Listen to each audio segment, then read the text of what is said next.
And for those of you who tuned in last week to see the Invisible Man review, I was joined that time by fellow podcasters John and Lane of the Cinema Psycho Show podcast.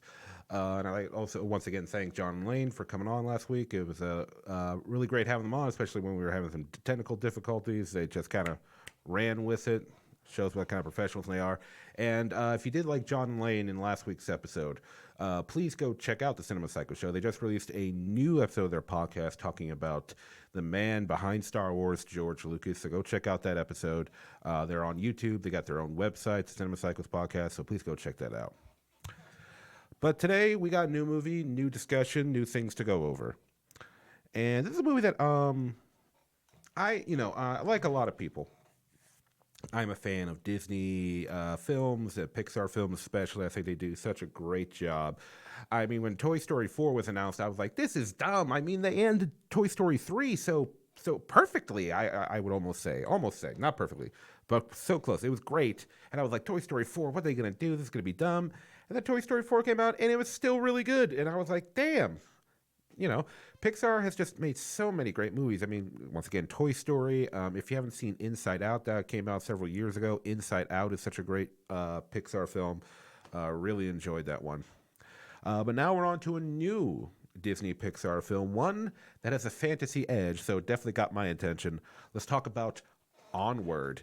Onward is an interesting animated film. One, because I'll say right off the bat, I like the premise of it. So let's get into this. This is Onward is a movie starring Tom Holland, who people know as Spider-Man, and Chris Pratt, who people probably know him for everything from Parks and Rec to Jurassic World, and of course being Star-Lord in the Guardians of the Galaxy films.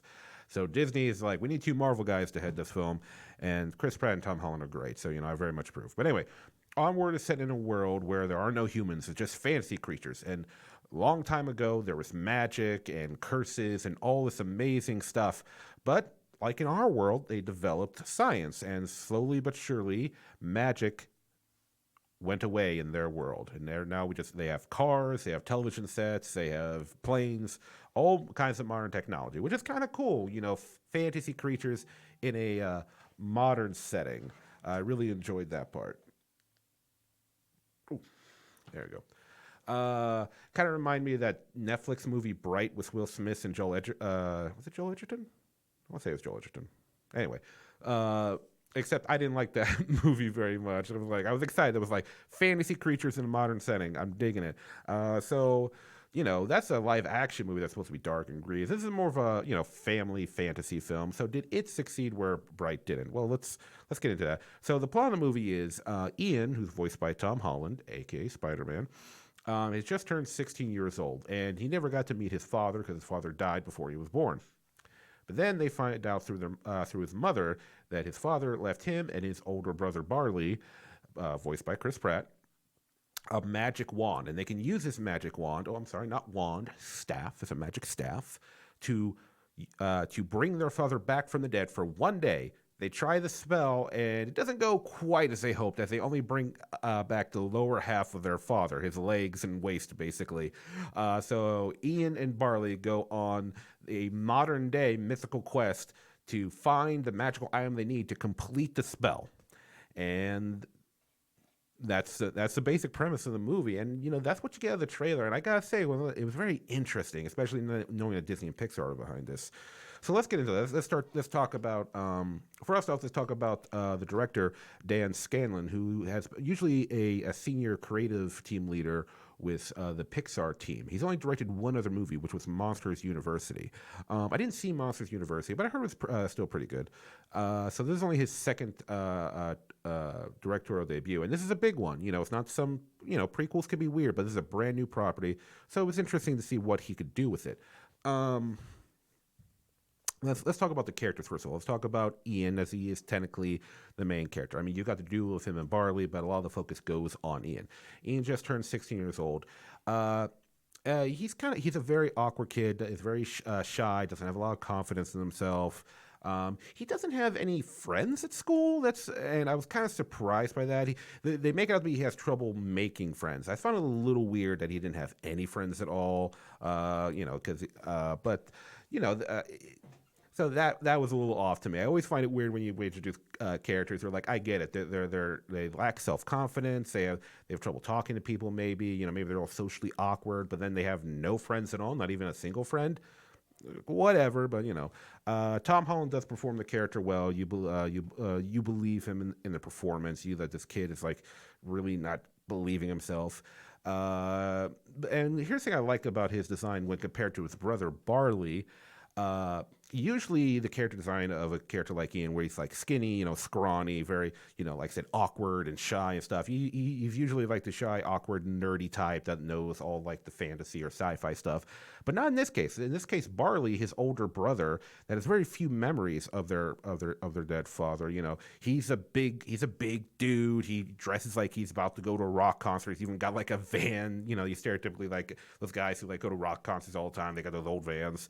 But he's the nerdy one here because he's into role playing games and fantasy card games and books and reading up all that. And it does make some sense because in his world, being a nerd is basically being a history enthusiast. Because once again, they have modern technology, and it's not that they forgot they had magic; they just went away with it. So Barley's the type of guy that wants the old ways to come back. He's fine with televisions and computers and all those kind of things, but he loves magic, and he hates the fact that society left all that stuff behind. Because to him, it's amazing, wonderful stuff. He has a real passion and heart for it. The only problem is he is a bit, his heart's in the right place, but his always ready to go into adventure and go like thrust face forward into anything, but it kind of leads him to get into trouble a lot. His heart's in the right place, but the execution is off, which does lead to a lot of awkward moments for his brother Ian. He's a good kid, and he just wishes he had met his father. And like again, he has trouble talking to people, very awkward. And when Barley comes barging in, talking about like dragons and sorcerers and adventure, he just embarrasses Ian even more, who can barely talk to other people.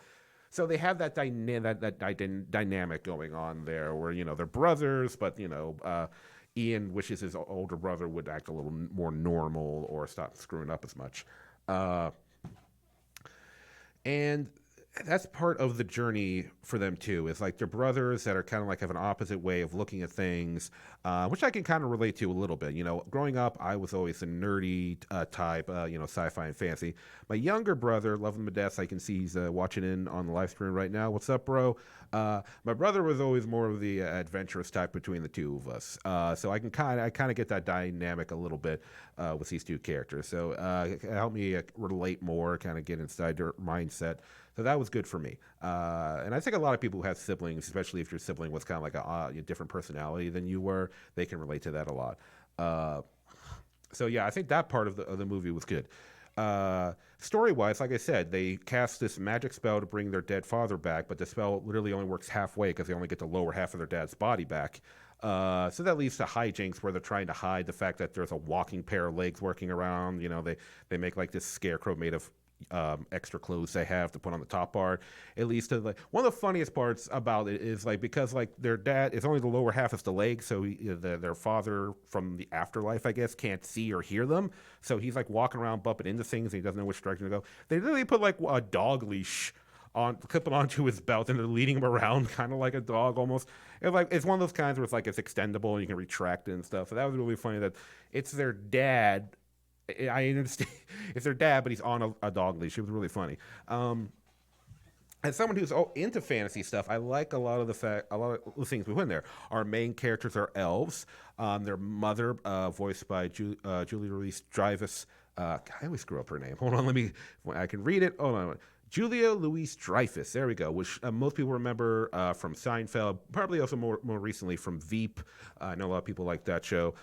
She's, the father has been dead for many years now, so she has a new boyfriend who's a centaur, who's kind of like, a bit of lame stepdad kind of thing going on there.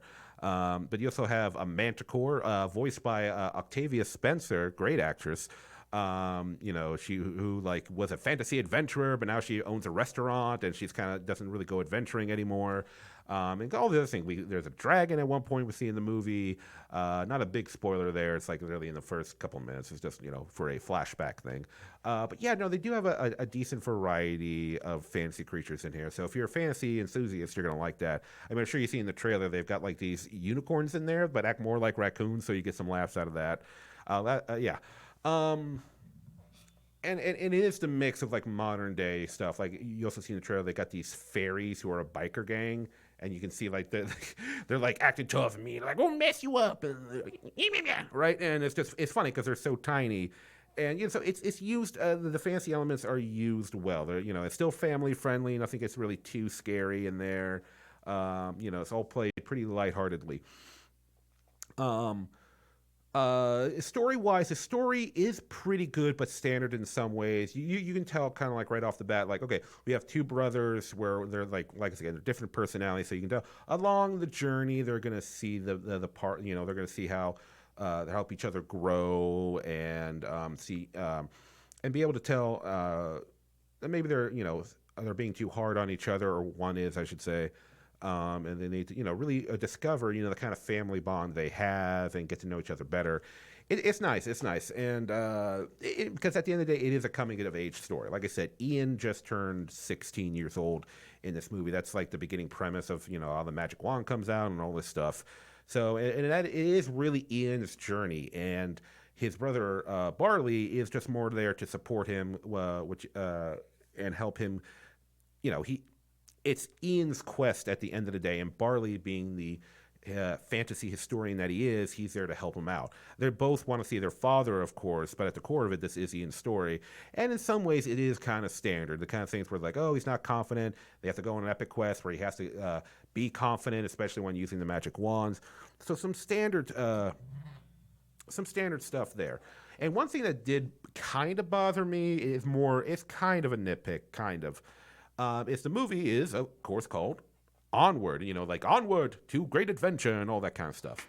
And there's a point in the movie where they say Onward, they say the name of the movie, and the where they say it, I was like, wait, that's where we're getting the title from the movie? I mean, I get the gag, but it's, I don't know, it seemed, it was a little bit off to me, just a little bit off. Once again, I'm nitpicking a bit there.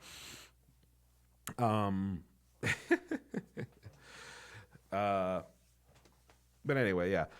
So this movie does have a lot of good laughs. I think kids are going to enjoy it. Whenever I watch an animated film, I as an adult, I got to look at it from both ways. I got to look at it as an adult, did I enjoy this film? And Disney and Pixar movies usually try to appeal for like the whole family can enjoy it. Kids, parents, grandma, grandpa, uncle, aunt, whatever. As an adult, yeah, I enjoyed this film. I really did. Now, do I think kids would enjoy this film? Because that's a big one. Because, it's not a family film if the whole family isn't digging it. And I gotta say, yeah, I think kids would enjoy this film. I do think they would get a kick out of it. Lots of colorful characters. The brother duo of Ian and Barley do make a pretty good team. And the problems they have, and yeah, so. They surprise they work out their problems in this family adventure. So yes, I am going to give the movie my recommendation. I do recommend you go out to see Onward if you're looking, once again, something for the whole family can enjoy. I think this movie will be what you kind of need. Once again, I think the kids will love it. I think adults will love it. I think it's a good film. Not the greatest that Pixar has ever done, but still very enjoyable. Still worth your time, worth your money, all that stuff. Hey everybody, hope you enjoyed that clip. If you want to see a full episode, I live stream every Thursday night on Facebook right after I see the movie, or you can tune in to the Revenge Online Radio Network every Friday morning at 9 a.m. If you enjoyed the show, please consider contributing to the Patreon, patreon.com/PO Vincent.